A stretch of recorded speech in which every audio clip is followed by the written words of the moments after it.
So thank you for being a guest on the Speak Up Against Stigma podcast. I'm Absolutely. happy to have you here. Why don't you go ahead and introduce yourself to the listeners so that they can get warmed up to you? Hello, my name is Melody Murray. I'm a licensed marriage and family therapist, and I am licensed in Washington and Texas. Nice. So you have written a book before, right? So in Speak Up Against Stigma, you tell your story, but this is not the first time that you've authored a book or a story. Tell me about that. Well, I my first book is called Mourning the Living: When the Loved One You've Lost is Still Here. And it was born out of my relationship with my older sister, who was an addict, and our mother was an addict. And I had to wrestle with all the different things I was thinking and feeling about our relationship as it had evolved over the years. And the sadness and the anger and the confusion and the disappointment I felt in watching my sister make decisions that affected her children in detrimental ways. And those were the exact same decisions that our mother made for us. And it was just so messed up. And so I decided that, after really paying attention to, the work that I do with clients, I do a lot of family of origin work with my clients, and knowing that I have so many clients that are going through similar things where it's like, I love this person. Maybe this person's even married to me, but they need to stay over there. I need to keep boundaries. I need to create them and keep them in order to maintain my peace. But I love you, but no. And that's a surprising thing for a lot of people to think that a therapist would go through, because you know this, Christy. A lot of people think that because we're therapists, we're perfect and we've got everything figured out, and life doesn't happen to us, and that is not true. That is an understatement. I'm not a therapist, by the way, but I understand in hearing your story and having the story of other therapists or mental health professionals who have written their stories in the anthology or just in Mhm. conversation. No one is recused from having a mental health challenge Mhm. or anything like that. So I'm glad that you bring that up because we're all human at the end of the day Mhm. and we all experience things. And what I'm curious to know is so you made the tough decision to distance yourself from your like immediate family. Mhm. How do you, one, start to create boundaries so that your loved ones know where you stand in your position, whatever that position may be? And then, two, how do you get the courage to distance yourself from what many would like guilt you for Mhm. or shame you over? Like, how do you get to that point where it is what it is? I think that this is where it calls for you to be really honest with yourself. You have to be honest with yourself and how you feel as you interact with certain people. And lean into those facts. When you need to make boundaries with people, you lean into the facts of your dynamic. Look at past events. How were past events handled? How were you dismissed or disrespected? Lean into the facts. Try not to go into opinion or, hardcore emotion about a situation. What are the facts of a situation? And that's what you lean into. And then as you're telling people that you need to create some distance, or the relationship is done completely, that's what you lean into. These are the reasons why. These are the reasons. Not because I think that maybe this person may have liked you more than they liked me, and you got more presents than I got at Christmas. That's some immature crap. No, be straight up. I said this, you did this, that person did that. I didn't like this. This is how I wanted this to all go down, and people acted however they wanted. I have a right to act however I want about the situation. I think that permission, a lot of times people get, I think a lot of times people get tripped up thinking they need permission to set a boundary, and the other person doesn't need to agree. And when you're dealing with narcissistic people, they won't agree because they're the ones that benefit from you not having any boundaries. So you have to be very careful about who you're trying to distance yourself from, or create boundaries, because boundaries don't work for a lot of people. And but that means you still set them, because that can be the line in the sand that you draw to say, see, I told you, you can't come at me like that, and you did. Goodbye. But not everybody's going to respect your boundary. And I think that's a really important thing for people to understand. But those are the people that you need them the most with. When you feel that you have to tiptoe around someone, or that someone's, they will steamroll over how you feel about a situation, you feel dismissed, that's who you need the boundaries with the most. You want to make sure that you're not completely shutting down and not expressing what it is that your grievance is, because people will come up with their own narrative and you can't control that. But you always want to say, hey, I told you, you can't come at me like this, you can't expect this from me, I can't pay all the time, I can't host all the time, you can't curse at me the way you curse at all those other people, you can't communicate with me like that. Don't assume that people know what you're thinking, don't assume people read your mind. Speak it plain, be an adult, speak it plain, and know that just because you're related to somebody doesn't mean that you owe them yourself or your children. You don't owe anybody anything. Now, that is so good. That's really good advice. So, you share parts of your strength in your story and speak up against stigma. Do you mind reading a segment or just a piece of what you've written for the listeners? Sure. I opened our garage and realized we had been robbed. We were quietly and meticulously robbed before dawn on a Wednesday. Before this moment, I thought of robbery as being an aggressive or confrontational act. This was different. Someone sabotaged a lock, rolled up and down the door, entered, and carefully surveyed all of our personal items one by one. Then they placed everything they wanted into our luggage and quietly rolled it all away. Safety and security shattered. That's awesome. You go on to talk about your niece, who you had custody of at the time, and making the hard decision through life events to send your niece back with her mom. Mhm. Talk about, because that ties into what we were talking about earlier in creating boundaries and setting space for yourself to be who you want to be, not who someone else wants you to be. Talk about that a little bit in that decision. That was extremely hard. It was probably the hardest thing that I've ever had to do. I had such high hopes going into that scenario of taking care of my niece and giving her a life that she deserved, and frankly, a life that I wish that I had had when I was her age. Because when I was her age, I was going through hell just like she was, and her presence was very triggering for me. Not her; she was an easy kid. She's such a sweet girl, very very easy kid. But there were still parts of me that I needed to heal that had happened to me at the same age that she was at that time that she arrived at my house. And so I felt this sense of duty that I needed to take care of her because my sister wasn't, because I wanted to make up for what I didn't get. And I didn't realize, like, that's just not how I was built.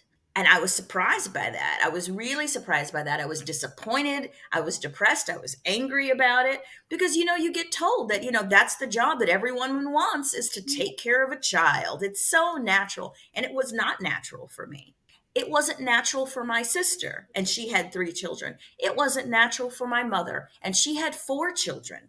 And so there was a part of me that's very proud of myself that I didn't continue the generational trauma that had, come down on us. Very proud of myself, but it was still a very hard decision to make because the ripple effect was huge. Everybody in our family felt that decision that I made. One of my girlfriends called it radical self-care. And that's what I call it when you make those big moves that are, people are going to feel around you, but you still need to make those moves because you need to take care of yourself. So I needed to create personal boundaries in that moment. And that meant that I can't sacrifice myself because of somebody else's bad decisions. I'm not going to do that anymore. One of my girlfriends had to make a similar decision where she had a cousin that had been robbing banks. Who does that? Cousin had been put in jail because she'd robbed a couple of banks, leaving 2 boys behind. And this friend of mine and her husband were struggling, like, should we take these boys in? We don't have children because we don't want children. So how is this fair for us to have to make up for the shitty decisions of somebody else? And that's what it breaks down to. And that's where you have to really pay attention to yourself and go, I need to stay in my lane. because sometimes things need to fall apart so they can fall together. And that's what ended up happening for my niece. I made the stand, everybody was upset about it, but it ended up working out okay. And I had to be okay with me again. And I think that was the guilt that I was feeling like, but it's not that I felt bad for what my sister had done, but she made those decisions. So she needed to wrestle with how she got her crap together so she could step up and be a mother again, because I was enabling her and I didn't think about it in that way. Me, taking up her stuff enabled her to stay a loser for so many more years, point blank. Where I thought, okay, I'm giving her some breathing room so she has some time to get her crap together. She didn't. She didn't. Our little sister ended up taking care of our niece. That's a story all in itself. Yep. I find like so many people are like you mentioned your friend who was put in a situation where she had to make a decision for her household.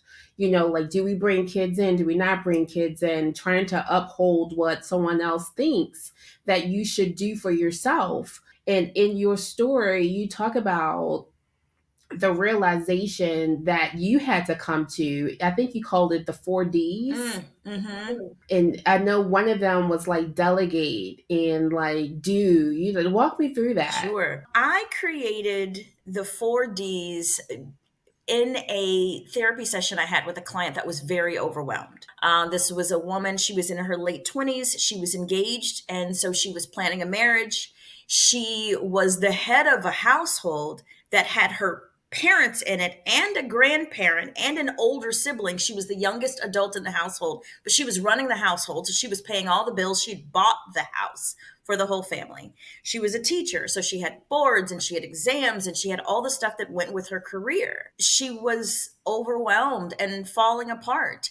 And it just in the session, I was like, okay, we need to divide. What are all the things that are taking up space in your mind? And let's write it all down. And then let's triage your life. Let's triage your life so that you can put your energy into the things that will take care of you and will replenish you and will bring you joy. And you're dismissing or dumping completely the things that have nothing to do with you directly or the things that you don't have power over. And so the 4Ds are this. Do is number one. Do all those things that you have a deadline. You've got a deadline within 48 hours, whether it's a work project or you're supposed to be in a wedding. Do those things that are their immediate needs. Then delegate. Who else can do this thing that is on your plate? Now, all of this starts with just making a list, making a big list of all the things that are on your mind. Your neighbor's driving you crazy. Your kid's teacher is passive aggressive, whatever is happening at work. Write down everything that takes up space and just a word or two, everything that takes up space. Put a big X over the things that you have zero control over. Your neighbor, your coworker's behavior, what your boss is doing. You don't have control over that. So don't let it take up space. Delete all of those things that you have no control over. Do all the things that will replenish you, that will cause you major stress if you don't. In the first 48 hours, do all of those things. So if you got a massage scheduled, do that. You're supposed to go to the movies with girlfriends, do that. Because when we're stressed out, we typically will dismiss a bunch of fun things. You're like, I don't have time for that. But maybe you need that massage. Maybe you need to go on that hike or that walk. Maybe you need to go to the gym. We need to hold on to our self-care more when we're stressed than any other time. So never dismiss those things that will release stress and pressure from you. So do all those things. Delegate to other people. Hey, I'm not going to host mom's birthday party. Sis, that's on you. You got it. Or if you don't want to do it, then somebody else needs to do it. It's just not going to be me. You don't even have to solve that problem. You can just say, not it, not me. Who else can run this? Who else can plan this? Who else can do this? You said that you were going to bake a bunch of cupcakes for your kids' party. Go to the grocery store and buy the cupcakes. You don't need to eat. Don't, or call one of your friends and say, you're already getting cupcakes. Buy a couple dozen for me. I'll cash app you the money. You don't need to be superwoman all the time. Then dump or delete. I haven't decided which I'm going to stick to, but basically it's like you're getting rid of all the stuff that you don't have to do. The extra stuff. The surprises that you wanted to plan for somebody, the extra stuff, just don't do it. Largely, people don't know what they're not getting. So there are things that you can just not do that other people have no idea that they're missing out on because you didn't tell them. So don't tell everybody your plans all the time. Just don't. There are things that you just don't have to do. There are things that you can delay. That's the other D. If you come up where you were growing up in a lot of stress and chaos, our heart beats and we've got our adrenaline, and our adrenaline can really drive a lot of our behavior. There are times when we think that everything that's on our plate, it all is at the same level of priority and we all need to do it right now. No, we don't. Some of that stuff can wait till next month, next year. Delay it. So delegate, delay, dump. So whenever you're trying to figure out where do I put my energy and I'm feeling really overwhelmed, divide your life along those lines. That's good stuff right there. You know, when I was reading your story and I got to that part, I had to take my own personal notes because it's so applicable, especially for me, the delegate, because I can get caught up in a space where I want to do everything because I'm the only one that knows how to do it to a standard that I want. And so delegating is troubling for me because I don't know who to delegate to. Mhm. But there are times where it may not even be a person that I have to delegate to. Perhaps it's just delegating the time to push it back Mhm. to a less stressful point Mhm. where I'm not so overwhelmed. And so that was really helpful for me. I just wanted you to know Good, good, that. good, good. I think a lot of times we get caught up in thinking that our self worth is based in our productivity. It's based in what we do for other people.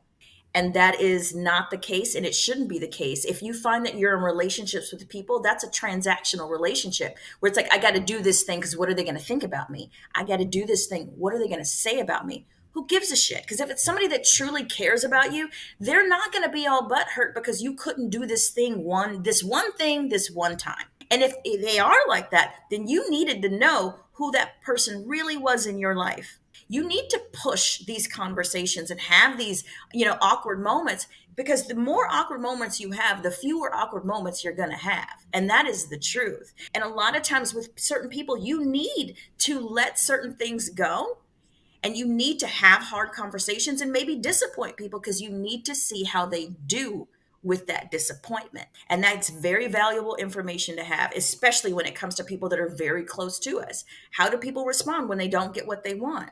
Yeah. And if you have to sacrifice yourself in order to give them what they want, is that a relationship you really want to maintain? That's good right there. That's real good. So, what made you want to tell your story and speak up against stigma? I felt like I feel like it's important for us to share what's going on with us because normalization is really, really important. Normalization is healing for a lot of people. And I feel like as a therapist, the biggest part of what I do is normalization, validation, and normalization. Going, you're not the only one. Honey, they've written books about this. You are not the only one. And even though the other people aren't physically, actively helping you solve an issue, but knowing that, oh, wow, it's not just me, because there's shame and embarrassment that can go into a lot of situations when you think it's just you. Oh, I'm so stupid. Oh, what was I thinking? Oh, I'm so dumb. No, you're just human. You're just human. And allowing for that space, that grace that you give to other people, you need to give that to yourself. And I needed to do that for myself. And I knew that whenever I had these conversations with just friends about what was going on in my life, and there's a lot that was going on in my life at this time that I wrote this piece, people feel like, oh, wow, huh, I've gone through something similar. This is how I handled it. Oh, I didn't even think about it that way. Those moments I think are really helpful for a lot of people. Oh, I didn't know that people could go through this type of situation. I didn't know I had these as options in order to get through this type of situation. So if there's anything that I've been through that helps other people feel less shamed, less embarrassed, I'm going to put it out there. I've made some decisions that I'm very proud of. I've made some decisions that I am really embarrassed about, but I'm human and I keep going. And if that helps other people just give themselves a pass and cut themselves some slack, I'll do it. I love it. I love it. So, tell me, is there any last words that you like to leave with the listeners? Be creative about how things can look in your life in order to help you feel better. Be creative, be open and expansive about what blessings can look like and what options can be there. I'm a big fan of brainstorming. So if you've got a problem that comes up, consider every option. Don't automatically dismiss and go, no, no, no, no, no, no. Consider every option to give yourself the space to not feel like you're backed into a corner and you have no alternatives other than the hardest road to go down. And then also keep in mind that people recover. People recover. And if you're, tiptoeing around somebody, I'd say protect the feelings of your children and just minors as a whole. But grown ass people, no. Tell them what you need to tell them and they will figure it out, or they won't. Other people's lack of coping mechanisms or lack of coping skills is not your responsibility. It's your job to be authentic and to be honest. How other people take that is on them. As long as you know you're not being a mean, ugly person, however they handle disappointment, that's on them. But speak your mind, be honest, be authentic. Awesome. Where can people find you? Check me out on my website, which is melodylmft.com. LMFT stands for Licensed Marriage and Family Therapist. And so that's also me on Instagram, Melody LMFT.